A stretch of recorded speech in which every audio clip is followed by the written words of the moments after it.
हर हर महादेव। आइए चर्चा करते हैं कर्क राशि वाले जातकों के लिए 11 नवंबर 2025 से देवगुरु बृहस्पति मार्गी से बकरी होने जा रहे हैं। अब देवगुरु बृहस्पति का बकरी होना जो कि शिक्षा और ज्ञान और धन के कारक होते हैं, देवताओं के भी देवगुरु हैं, जहां से बंधुओं चर्चा करते हैं कि कर्क राशि में ये देवगुरु बृहस्पति प्रबल उच्च के माने गए हैं। बंधुओं, ये 11 नवंबर से और 5 दिसंबर के बीच 25 दिन का जो समय है, वो आपको क्या लाभ लेना है, क्या इनकी 3 जो दृष्टियां हैं वो आपको किस प्रकार से, कौन सी दृष्टि कहां पर शुभ रहेगी और किस दृष्टि पर सावधानी बरतने की आवश्यकता रहेगी, क्या उपाय करना है, वीडियो के अंत में बताऊंगा। बंधुओं, चार्ट की ओर देखोगे कि 11 नवंबर से और 5 दिसंबर तक और 5 दिसंबर से और मार्च तक ये फिर मिथुन राशि में 12वें भाव में चले जाएंगे। लेकिन यहाँ पर इनकी शुभता क्या काम करेगी, इसको प्रबल जानते हैं। पहले तो ये देखिए किस भाव के कारक होते हैं। देखिए, देवगुरु बृहस्पति कुंडली में अगर केंद्र में विराजमान हो या किसी की कुंडली में ये उच्चस्थ बैठे हों, तो बंधुओं अन्य कोई अशुभ ग्रह भी इनके सामने काम नहीं कर पाता है। व्यक्ति फिर भी जीवन और दिनचर्या उसका जीवन एक सार्थक तरीके से व्यतीत होता है। लेकिन ये बृहस्पति देखिए, आपने देखा होगा 2025 निकल गई, कर्क राशि वाले जातक जानेंगे कि 12वें घर में ये बृहस्पति चल रहे थे मिथुन राशि में, अब ये उच्च के आ गए हैं और बकरी भी हो गए हैं। 11 नवंबर से बकरी होने जा रहे हैं। आप ठीक तरीके से कमेंट में भी मेरे को बताना, क्या ये 12वें भाव में गोचर की स्थिति के अनुसार स्वयं के ऊपर, चाहे स्वयं के परिवार के ऊपर, ये आपको स्वास्थ्य संबंधित परेशानी देते रहे? क्योंकि 12वां जो भाव होता है वो हॉस्पिटल का होता है, कारागृह का होता है, जहां पर आप कोई खर्च का भी होता है, यानी व्यापार पद्धति से भी कार्य क्षेत्र देखा जाता है। तो यहाँ भी सामंजस्य की स्थिति, ऋण, रोग और शत्रु के स्थान पर जहाँ से बंधुओं एक दृष्टि यहाँ पर पड़ती है, तो जहाँ से हमको कार्य क्षेत्र में भी परेशानी। लेकिन अब ये इनकी जो दृष्टि काम करेगी, यहाँ से देखते हैं 5वीं दृष्टि। लगन में बैठेंगे तो मानसिक संतुलन को कंट्रोल करेंगे, मन की स्थिरता करेंगे, क्योंकि लंबे समय से ये मानसिक टेंशन देते आ रहे हैं 12वें घर में, खर्च के भाव में। विदेश संबंधित यात्राओं का जो लाभ नहीं मिल रहा था, ये देवगुरु बृहस्पति बकरी जब 11 नवंबर को होंगे तो विदेश में रहने वाले जातकों को बहुत अच्छा लाभ मिलेगा। शिक्षा की दृष्टि से, जॉब की दृष्टि से, कार्य क्षेत्र की दृष्टि से। दूसरा क्या लाभ मिलेगा? दूसरा देखिए कि जहां पर विद्यार्थी जॉब इत्यादि कार्य क्षेत्र में भटक रहे थे या मांगलिक कार्य क्षेत्र में प्रॉब्लम आ रही थी या दाम्पत्य जीवन में या संबंधों में विक्षेप हो रहा था, तो यहाँ पर सामंजस्य बनेगा। उच्च शिक्षा, हायर एजुकेशन, चाहे वो आप किसी डॉक्टरी का कोर्स कर रहे हैं या आईटी सेक्टर का कर रहे हैं, किसी भी अच्छे फील्ड का कर रहे हैं, ये शिक्षा का कारक है। तो यहाँ ये आपको प्रबल योग अच्छे बना करके देगा देवगुरु बृहस्पति। अब देखिए कि बृहस्पति यहाँ पर आपके लिए 7वीं दृष्टि से क्या देंगे।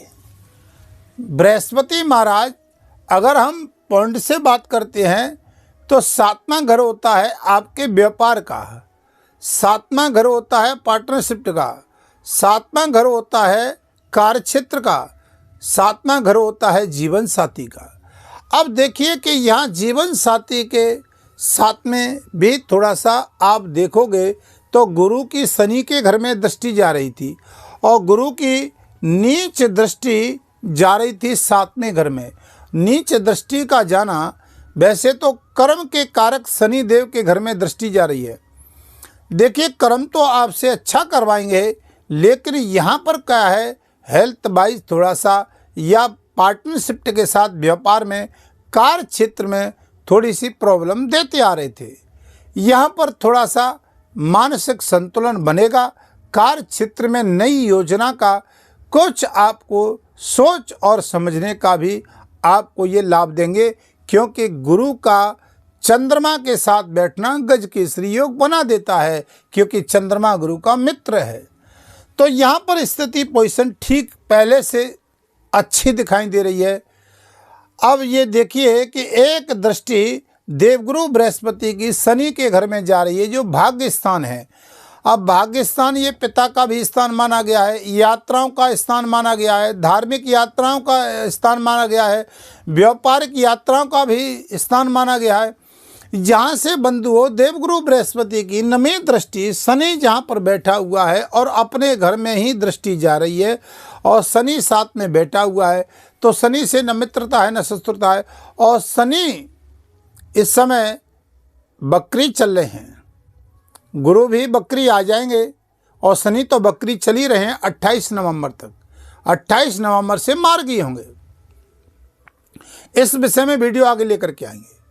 लेकिन बंधुओं ये देवगुरु बृहस्पति चाहे वो स्वास्थ्य, शिक्षा, बिजनेस, व्यापार, प्रॉपर्टी का काम देखने वाले जातकों को भी ये बहुत अच्छा लाभ देंगे, क्योंकि मंगल भी अभी ठीक पोजीशन में चल रहा है। खिलाड़ी जगत के हैं, चाहे वो आप क्रिकेट में भाग लेने वाले हैं, खेल जगत में हैं, प्रॉपर्टी से रिलेटेड आयात निर्यात का काम करते हैं, या प्रॉपर्टी बेचने का काम करते हैं, तो जहाँ से या बिल्डिंग मटेरियल का या ट्रांसपोर्ट कंपनी का काम करते हैं या ठेकेदारी का काम करते हैं, तो मंगल भी अच्छा प्रबल चल रहा है, उच्च का चल रहा है 26 नवंबर तक। तो यहाँ स्थिति पोजीशन ठीक दिखाई दे रही है, कुछ लाभ मिलेगा पहले से अच्छा, कोई व्यापार में गति बनेगी, शेयर मार्केट इत्यादि में तो 5वीं दृष्टि जाएगी, तो यहाँ भी थोड़ा सा लाभ की स्थिति पहले से बेटर दिखाई देगी। जो शेयर मार्केट में लाभ नहीं मिल रहा था, तो यहाँ लाभ मिलेगा। कुंडली में मायना रखता है कि बृहस्पति की स्थिति कैसी है। बृहस्पति नीच के तो नहीं है, लगन से यानी यहाँ से 6, 8, 12वें भाव में तो नहीं बैठे, तो ये आपको चाहे वो राजनीतिक क्षेत्र का हो चाहे कार्य क्षेत्र का हो, क्योंकि कर्म का लेखा जोखा तो कुंडली में छिपा होता है।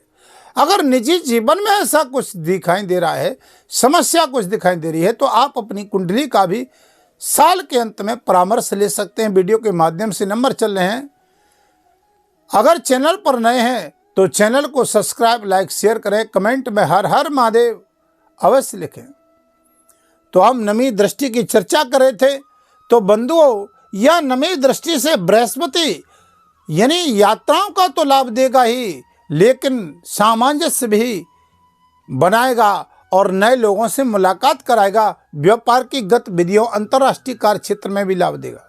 सोना चांदी का व्यापार करने वाले हैं उन जातकों भी कहीं बेनिफिट देगा। धार्मिक यात्राओं का लाभ देगा, लेकिन ध्यान रखिएगा सावधानी क्या रखनी है। पत्नी के साथ सामंजस्य ठीक रखना है। पार्टनरशिप के साथ में पार्टनर जो आपका है उसके साथ भी सामंजस्य अच्छा रखना है, क्योंकि गुरु की दृष्टि एक नीच की जा रही है मकर राशि में, जहाँ पर गुरु नीच के हो जाते हैं। शनि का घर है, तो वहाँ पर सामंजस्य बना करके रखना होगा, स्थिति ठीक चलेगी। यहाँ भाग्य स्थान में प्रबल योग बनाएगा, क्योंकि अपने घर को देखेगा और अपनी ही राशि को देखेगा, क्योंकि मीन राशि का स्वामी देवगुरु बृहस्पति होते हैं, तो अपने घर को प्रबल योग बनाएगा। लेकिन यहाँ पर आप किसी आसीन राजनीति क्षेत्र में बैठे हैं या किसी बड़े ओहदे पे बैठे हैं, तो न्यायप्रिय बात करिएगा, क्योंकि गुरु की दृष्टि शनि पे भी जा रही है। तो न्यायप्रिय आप बात करोगे। दोनों ही ये जो ग्रह हैं वो एक ज्ञान का कारक है और एक कर्म का कारक है। तो देखिए कि ज्ञान का कारक कर्म पर दृष्टि डालेगा, तो यहाँ पर जो आप कर्म कर रहे हैं उसको बड़ा है सावधानी से अच्छा करिएगा कर्म। तो देवगुरु बृहस्पति प्रबल योग आपको देगा, अच्छा रिजल्ट देगा। कभी कभी मेहनत करते हैं, रिजल्ट सकारात्मक नहीं आता। चाहे बिजनेस, व्यापार, स्वास्थ्य, शेयर मार्केट की दृष्टि से हो, प्रॉपर्टी ट्रांसपोर्ट की दृष्टि से हो, बिल्डिंग की दृष्टि से हो, इंजीनियर हैं, डॉक्टर हैं, IT सेक्टर में हैं, विदेश में रहने वाले जातक हैं, स्वदेश में रहने वाले हैं, विदेश में रहने वाले जातकों को भी बेहतरीन अच्छा लाभ देगा। वीजा पासपोर्ट में भी अच्छा लाभ देगा। क्योंकि इसलिए लाभ मिलेगा, गुरु की दृष्टि शनि के घर में जाएगी, तो शनि के जो कर्म क्षेत्र हैं उनमें भी अच्छा प्रबल योग बनाएगा। अपने घर में तो गुरु लाभ देगा ही, लेकिन शनि की जो कार्य क्षेत्र उनमें भी आपकी पदोन्नति, पद प्रतिष्ठा, प्रमोशन भी देगा। मान सम्मान, राजनीति क्षेत्र में पद प्रतिष्ठा भी दे सकता है, आपको कोई पद भी मिल सकता है। तो यहाँ शनिदेव महाराज कई कार्य क्षेत्रों को देखने वाले होंगे। गुरु की कृपा रहेगी, और गुरु की जिस पे कृपा है उसके लिए दुनिया में सब आसान हो जाता है। अच्छा कर्म करिएगा। अब वीडियो के अंत में कुछ उपाय बताता हूँ। कर्क राशि का स्वामी चंद्रमा बनता है। इन जातकों को सर्वप्रथम पहली प्राथमिकता है कि शंकर जी पे जल चढ़ाएं। देवगुरु बृहस्पति के बीज मंत्र का जाप करिएगा।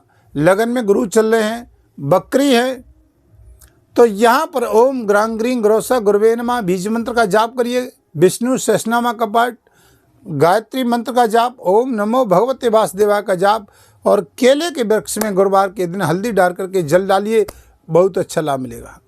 गाय को कुछ खिलाइएगा गुरुवार के दिन। फिर आपके समक्ष नई जानकारी लेकर के आएंगे। तब तक के लिए हर हर महादेव।